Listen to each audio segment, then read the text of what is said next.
42장 유비를 없애려는 주유.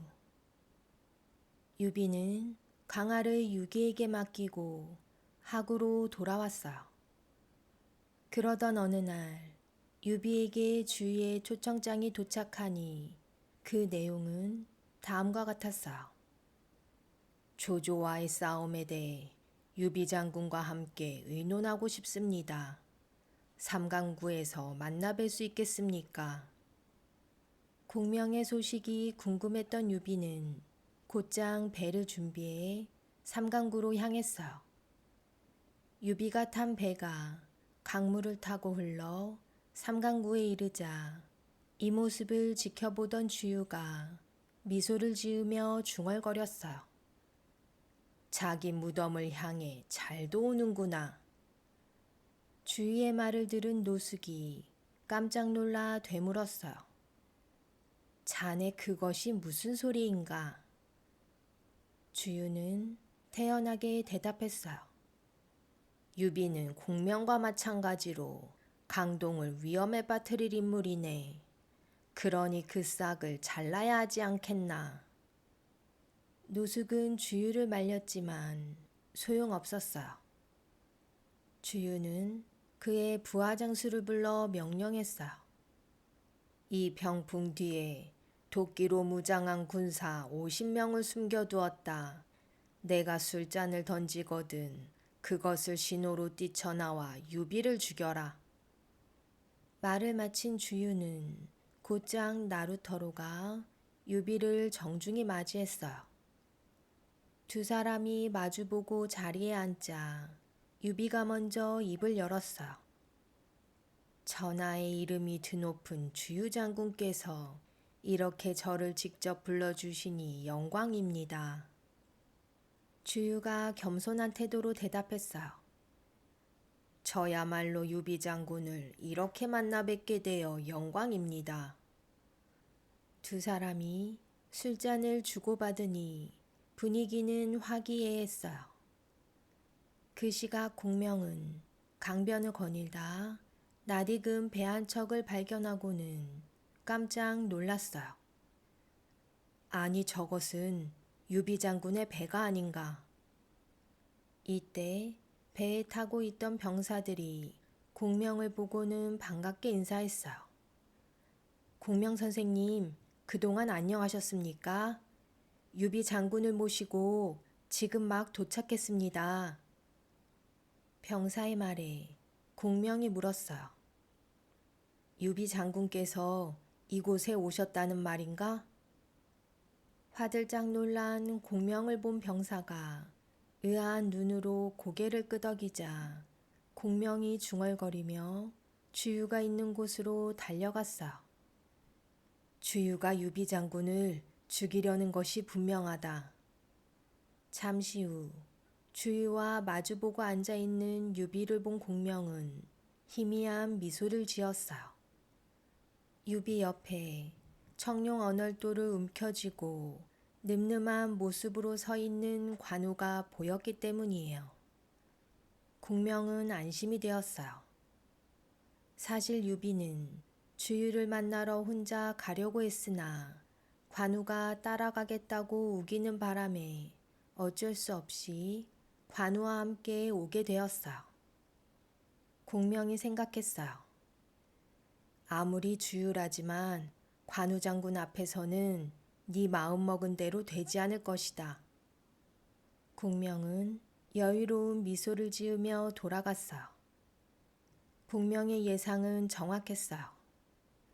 유비와 술잔을 주고받던 주유는 술잔을 던질 기회를 엿보았지만 유비의 뒤에 우뚝 선 장수의 기에 눌려 차마 술잔을 내던질 수 없었어요.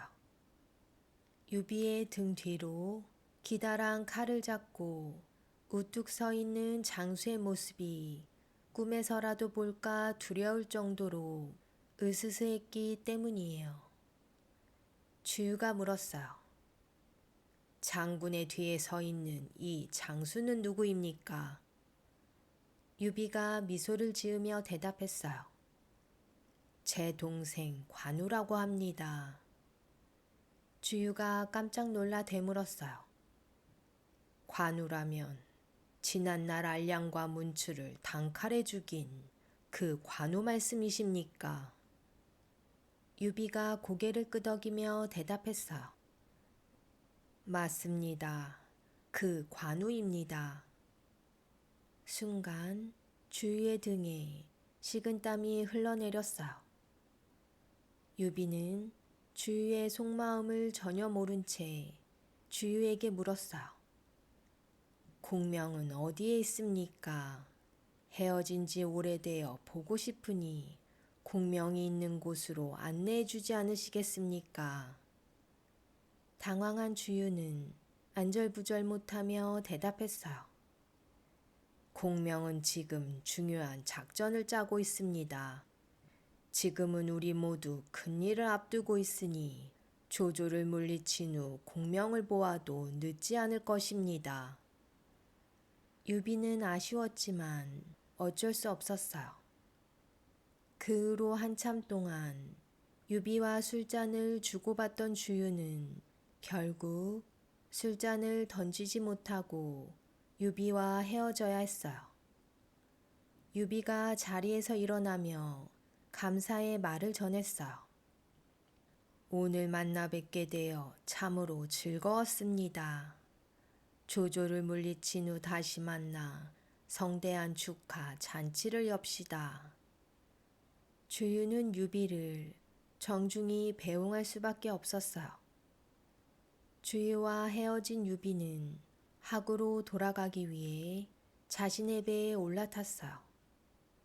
그런데 배 위에 환하게 웃으며 유비를 반기는 사람이 있으니 바로 제갈공명이었어요. 아니, 공명 선생이 아니오. 어디에 있다가 이제야 나타나셨소. 유비가 기뻐하며 제갈공명의 손을 잡고 반가움에 눈물을 흘리자 공명이 조용히 입을 열었어요. 유비 장군께서는 오늘 이 자리가 얼마나 위험한 자리였는지 알고 계셨습니까? 유비는 공명의 물음에 고개를 갸우뚱했어요. 그것이 무슨 소리요? 공명은 날카로운 두 눈으로 유비를 쳐다보며 단호한 목소리로 말했어요. 주유가 장군을 죽이려 도끼를 든 군사를 병풍 뒤에 숨겨두었습니다. 만약 장군의 곁에 관우 장군이 없었더라면 화를 당하셨을 것입니다. 공명의 말에 소스라치게 놀란 유비는 온몸을 부르르 떨더니 두 주먹을 불끈 쥐었어요. 같은 편인 나를 죽이려 하다니 서로를 믿지 못하는 이 세상이 참으로 역겹소. 전쟁이고 뭐고 다 필요 없으니 공명 선생께서는 나와 함께 돌아갑시다. 유비가 흥분된 목소리로 한탄하자 공명은 입가에 잔잔한 미소를 띠며 대꾸했어요. 아닙니다. 저는 마음 편히 지내고 있으니 걱정하지 마십시오. 다만 한 가지 부탁이 있습니다. 11월 20일이 지나면 조자룡을 시켜 강의 남쪽 언덕에 조그마한 배를 대고 저를 기다리게 해 주십시오. 제 부탁을 절대 잊으시면 안 됩니다. 뜻을 알 수 없는 공명의 부탁에 유비는 그 이유를 물었으나 공명은 엉뚱한 소리만 했어요. 동남풍이 불거든 제가 좋은 소식을 가지고 찾아뵐 것입니다. 그렇게 공명은 알 수 없는 말만 하고는 유비가 물어볼 새도 없이 배에서 내려 어둠 속으로 사라졌어요. 유비를 배웅하고 돌아온 주유는 주먹을 불끈 쥐었어요. 눈앞에서 유비를 살려보내다니 분하다. 그때 조조가 보낸 사신이 조조의 편지를 주유에게 전했어요. 편지의 겉면에는 한나라 대승상 조조가 주유에게 보낸다 라고 쓰여 있었어요. 대승상 조조라는 글을 본 주유는 편지를 뜯어보지도 않고 그 자리에서 박박 찢어내던지며 소리쳤어요. 건방진 놈 같으니 지까진 놈이 뭔데 한나라의 주인 행세를 하느냐. 편지를 가지고 온 저 사신의 목을 베어라. 주유의 명령에 깜짝 놀란 노숙이 주유를 말렸어요. 그래서는 안 되네. 아무리 원수라 한들 사신의 목을 베지는 않는 법이네. 하지만 노숙이 말려도 소용없었어요. 조조같이 버르장머리 없는 놈에게 그런 법은 필요 없네. 주유는 그 즉시 사신을 죽이고는 사신의 목을 조조에게 보냈어요. 사신의 목을 받은 조조는 벌개진 얼굴로 수염을 파르르 떨며 고래고래 소리쳤어요. 내가 보낸 편지를 찍고 사신까지 죽여버리다니. 주유 이놈, 절대 네 놈을 용서하지 않을 것이다.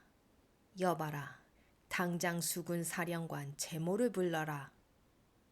잠시 후 채모가 나타나자 조조는 채모에게 명령을 내렸어요.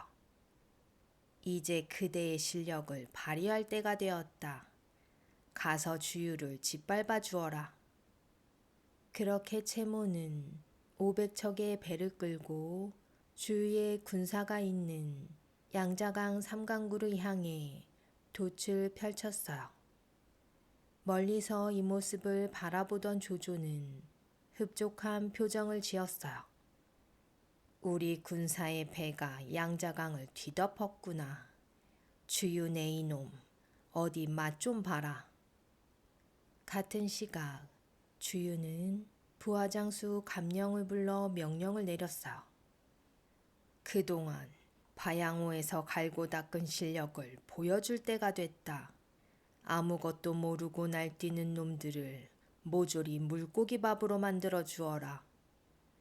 주유의 명령에 감령이 여유롭게 웃으며 대답했어요. 물에서의 싸움은 아무나 하는 것이 아니라는 것을 똑똑히 가르쳐주고 오겠습니다. 잠시 후 양자강 삼강구에 조조의 500척 배와 주유의 150척 배가 서로 마주보고 섰어요. 감령은 뱃머리로 나아가 칼을 짚고 선 채 채모를 향해 소리쳤어요. 나는 강동의 장수 감령이다. 나와 싸워볼 놈은 배를 몰고 나오너라. 감령의 외침에 채모의 동생 채운이 수십 척의 배를 거느리고 쏜살같이 나아갔어요. 강동의 멍청이들 기다려라. 나 채운이 쓴맛을 보여주마. 채운이 말을 마치자마자 감령이 쏜 화살이 채운의 가슴을 뚫어버렸어요. 채운은 비명소리도 내지 못하고 거꾸로 떨어져 물에 빠지고 말았어요. 감령이 소리쳤어요. 장수라는 놈이 적골이니 군사들은 오죽하겠느냐. 한 놈도 살려두지 말고 몽땅 물고기 밥으로 만들어 주어라.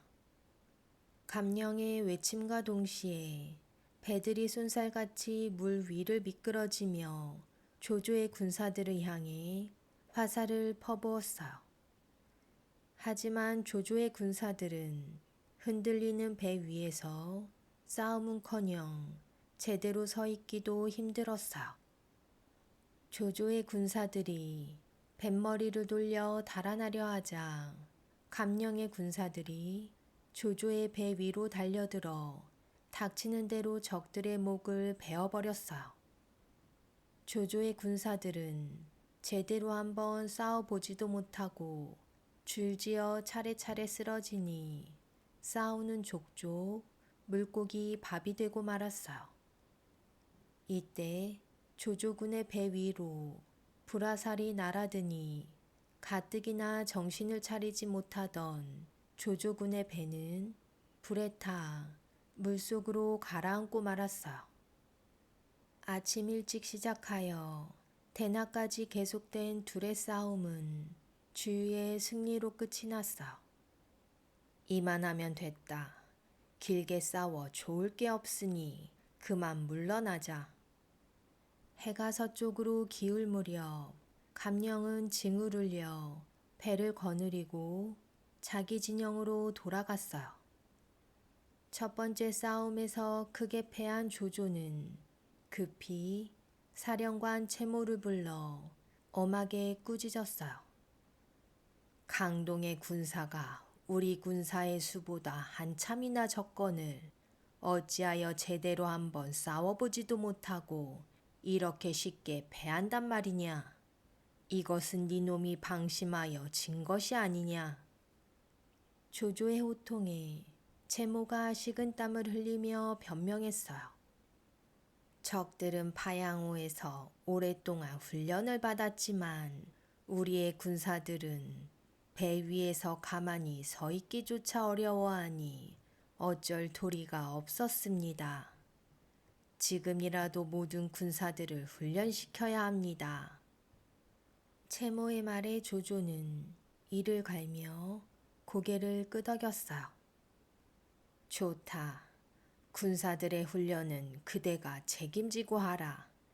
다만 이번 싸움에서 패한 것은 용서하겠지만 다음번 싸움에서 또다시 패한다면 그때는 용서하지 않을 것이다. 조조가 날카로운 두 눈으로 채모를 쏘아보자 채모가 어금니를 깨물며 대답했어요. 알겠습니다. 다음 싸움에서는 반드시 이기겠습니다. 그렇게 조조 군사들의 수전 훈련이 본격적으로 시작되었어요. 채모는 큰 배를 길게 줄 세워 성벽처럼 만들고는 작은 배로 그 안을 오가며 군사들을 훈련시켰어요. 낮에는 물론이고 밤에는 배 위에 등불을 켜놓고 훈련하니 강물에 비친 불빛이 물결에 일렁거려 그 모습이 참으로 아름다웠어요. 같은 시각 주유가 멀리서 보이는 불빛을 보고 물었어요. 저것이 도대체 무엇인가? 주유의 물음에 그의 부하장수가 대답했어요. 조조가 군사들을 훈련시키느라 켜놓은 불빛입니다.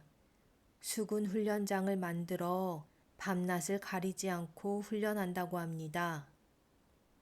조조 군대의 수군 사령관은 누구인가? 유표 부인의 오빠로 형주에서 항복한 채모입니다.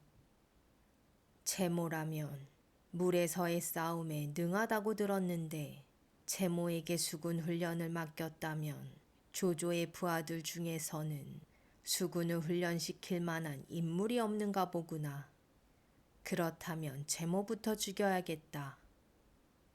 다음 날 주유는 직접 배를 몰고 채모가 군사를 훈련시키는 곳으로 갔어요. 적진의 모습을 본 주유는 크게 당황했어요. 적들의 배가 한치의 빈틈도 없이 완벽한 형태로 늘어서 훈련하고 있었기 때문이에요.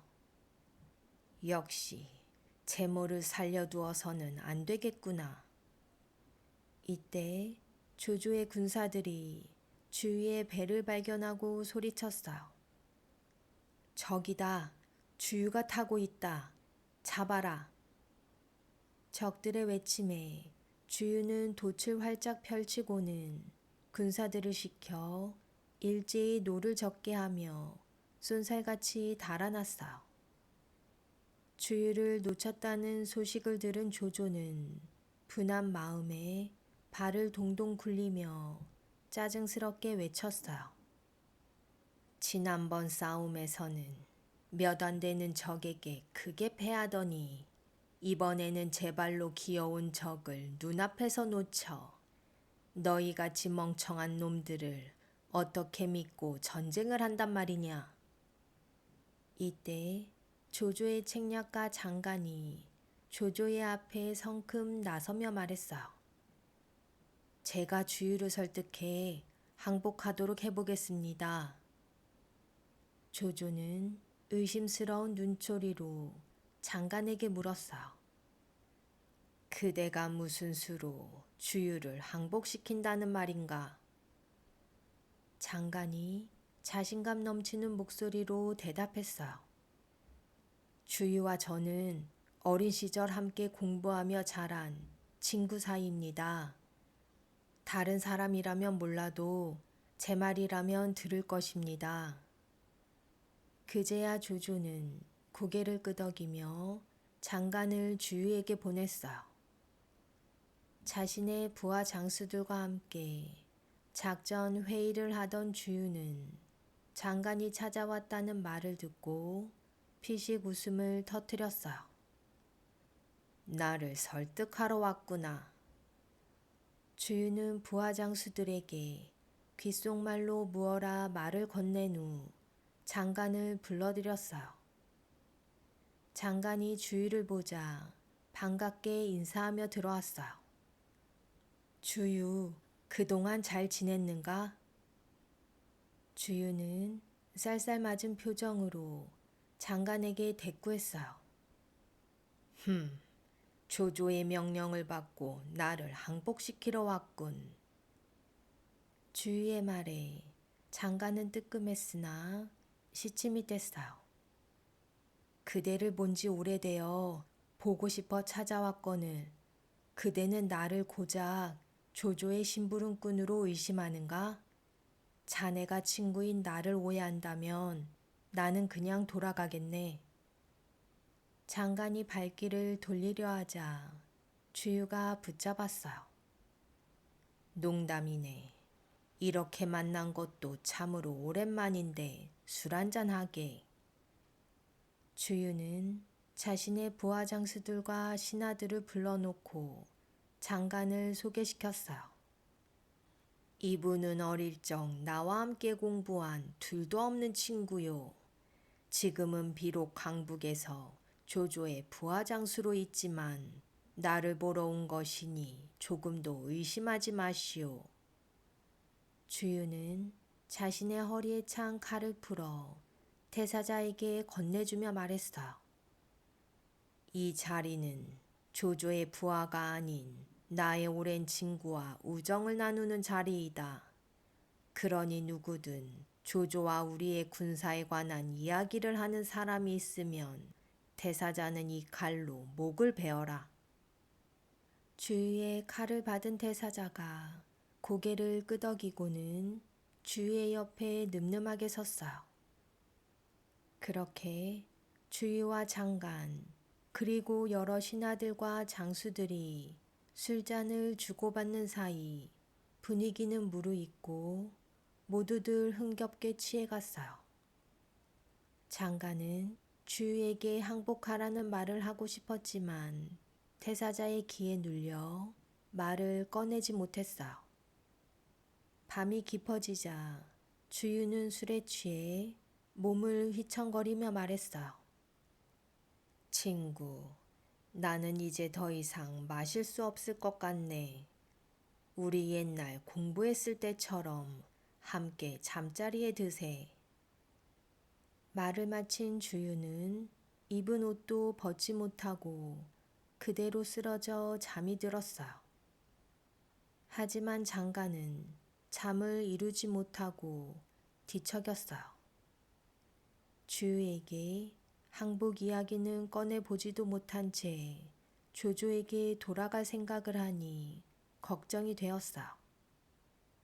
그렇게 밤이 깊도록 잠에 들지 못한 장관이 몸을 뒤척이며 주위를 두리번거리던 순간 주위의 책상 위에 놓인 문서가 보였어요. 채모 올림이라는 글자가 적힌 문서가 눈에 들어오니 장관은 침을 꿀꺽 삼키며 문서를 조심히 펼쳐보았어요. 그 내용은 다음과 같았어요. 장군님, 제가 조조에게 항복한 것은 높은 벼슬을 바래서가 아닙니다. 조조를 속여 이제 그들의 군사까지 훈련하게 되었으니 지금처럼 조조의 곁에서 기회를 엿보다 그놈의 목을 벨 것입니다. 조금만 더 기다려 주십시오. 반드시 그놈의 목을 베어 장군께 바치겠습니다. 편지를 읽어본 장관의 두 손이 부들부들 떨렸어요. 제모가 주유와 비밀스럽게 연락을 취하고 있었구나. 안 그래도 돌아가 조조 장군을 보기 부끄러웠는데 잘 됐다. 이 문서를 조조 장군에게 갖다 바쳐야겠다. 장각은 서둘러 채모의 편지를 옷소매 안에 감추고는 서둘러 주위의 방에서 빠져나왔어요. 그때 주위의 방 앞에 보초를 서던 병사가 물었어요. 이 밤에 어디를 가시려고 나오셨습니까? 병사의 물음에 장각이 다급하게 대답했어요. 내가 이곳에 있어봤자 주유에게 아무런 도움이 될 것 같지 않으니 떠나려고 나온 것이네. 장관이 둘러대자 병사는 말없이 문을 열어주었어요. 장관은 뒤도 돌아보지 않고 급히 빠져나와 쏜살같이 배를 저어 조조의 진영으로 돌아갔어요.